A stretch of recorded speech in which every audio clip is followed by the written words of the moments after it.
A gente vai curtir aqui Coldplay no FM Hits. Vai que, né? Tem essa interligação. Vamos curtir.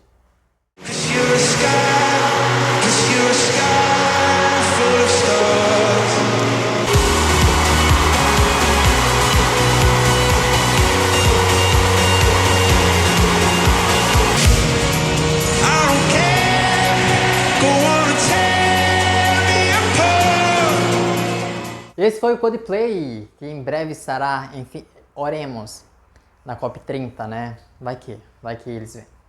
Vamos falar sobre eleições americanas que está pegando fogo, gente. A cantora Beyoncé ameaçou, judicialmente, claro, a processar o candidato Donald Trump, caso ele continuasse usando a música Freedom, do álbum Lemonade, em suas campanhas eleitorais. Lembrando, ela falou, eu não quero, então retire. A equipe Donald Trump sim acatou o pedido da cantora e tirou a música dos seus materiais eleitorais.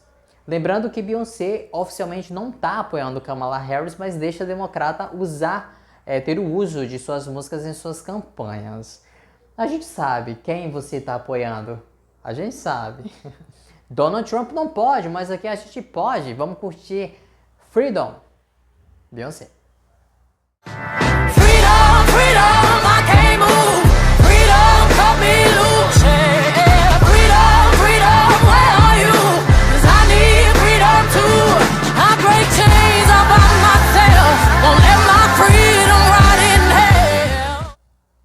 Essa foi a Beyoncé que não gostou nada. Donald Trump tá usando suas músicas em suas campanhas. Não gostou não. O FM Hits fica por aqui. A gente volta na próxima segunda-feira. Eu te espero, hein, gente? Te espero, 9 da noite. Beijo, se cuidem. FM Hits. Aqui a música não para nunca. Tchau, tchau.